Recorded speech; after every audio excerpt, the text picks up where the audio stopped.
Now, a keyboard is arguably one of the most important pieces of peripherals that you'll need when you're using a computer. Most people just default to using the standard keyboard that comes with their computer or the cheapest one that they can find off Amazon, but anybody who types a lot knows for a fact that a mechanical keyboard is the way to go. My name is Yadullah, you're watching Candid.Technology, and in this video we're reviewing the Keychron K2V2 mechanical keyboard. Now, this is an wireless mechanical hot swappable keyboard that is available for under $90 on the Keychron website. Now, first up, we get this keyboard in this nice little box with the keyboard itself embossed on the top, and if you open it, you will find some documentation about how to insert switches, a quick start guide which basically covers everything you need to know about the keyboard itself, and then a small guide that will tell you how to connect the cable, how to pair it to different devices and change lighting effects and so on. Next up is the keyboard itself. So as you can see, if I can get this top tray on, which contains this USB-C cable. It's an angled connector and it's a braided cable, so it will last you a very long time. And then we have the keyboard itself. Just get the box out of the way.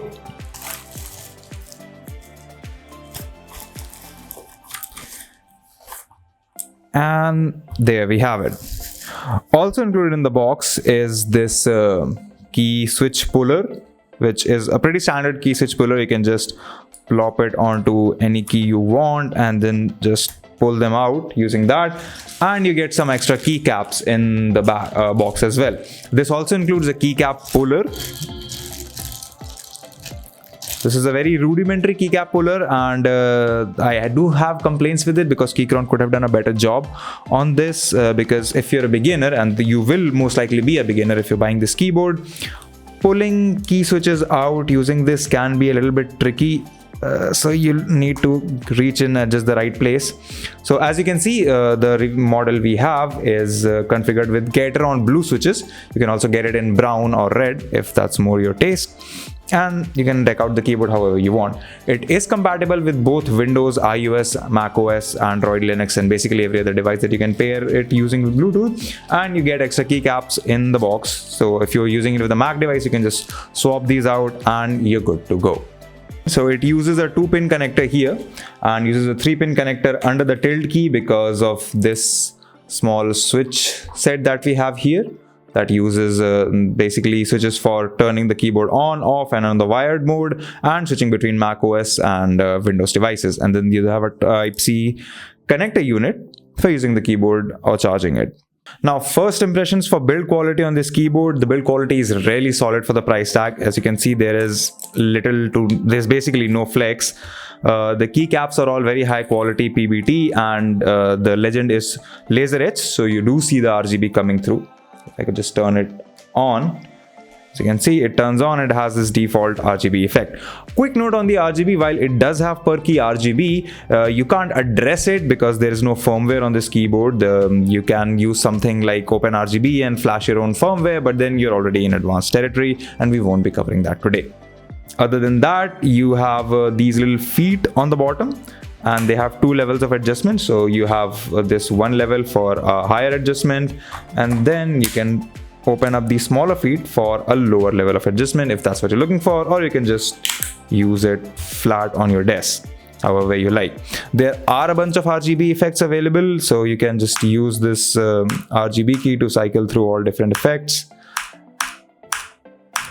and you can use the FN and arrow keys to change the color.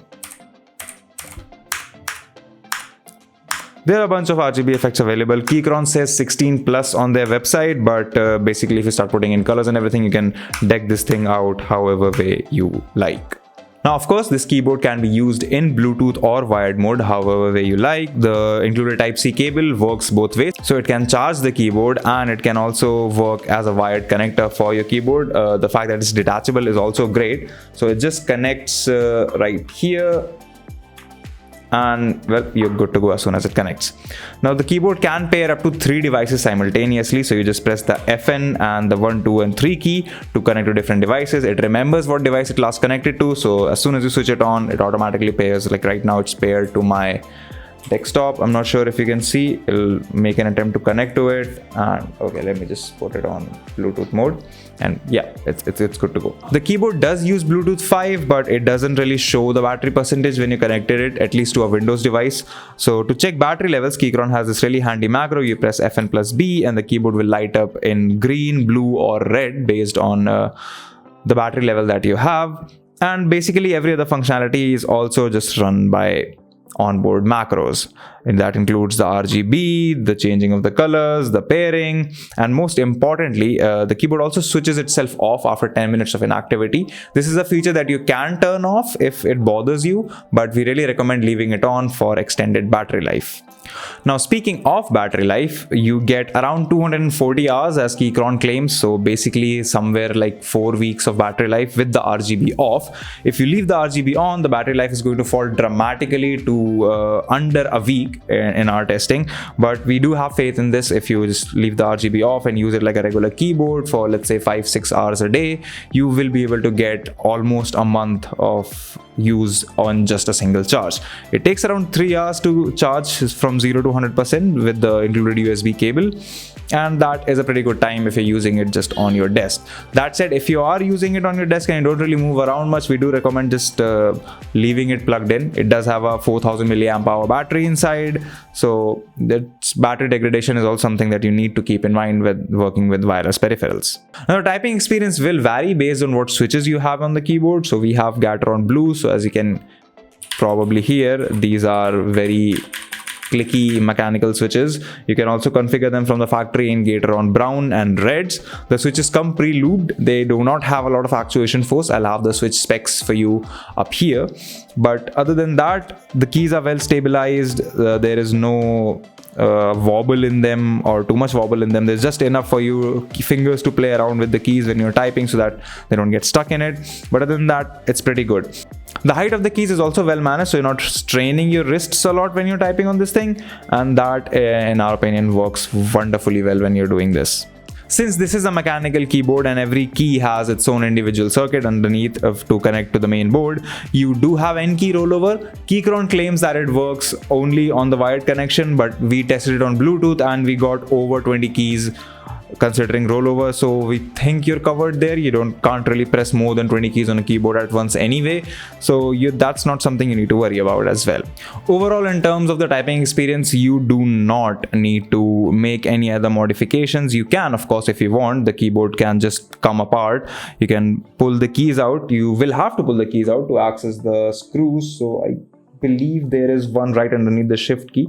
As you can see, I can just use this keycap puller, which doesn't work horizontally apparently, and just pull this switch out. So it does have pretty good quality stabilizers and they work rather well. But as you can see, the switches are lubed already. There's some lube here and you can use them without much of a hassle at all. It automatically comes up when you switch the key.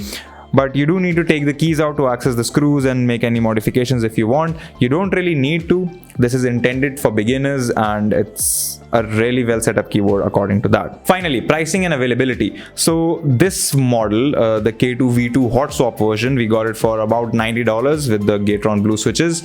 You can change the switches, that doesn't change the price. But if you change anything else, like let's say if you go for the non-hot swap version, you can save around $10. There's also a version where you can add aluminum rails around the border that runs you $10 more. So for under $100, you can get it completely decked out. There's also an option to get the white RGB, white backlighting if you want, and that also works really well if you're not into RGB or things like that. But other than that, it's a solid keyboard for the price, and we really recommend using it if you're looking to get into mechanical keyboards. If you like this video, consider subscribing, give us a thumbs up, tell us in the comments below what more devices you want us to review. If you want to know more about tech, visit our website, Candid.Technology, follow us on social media, follow me on Instagram or Twitter, and we'll see you in the next video.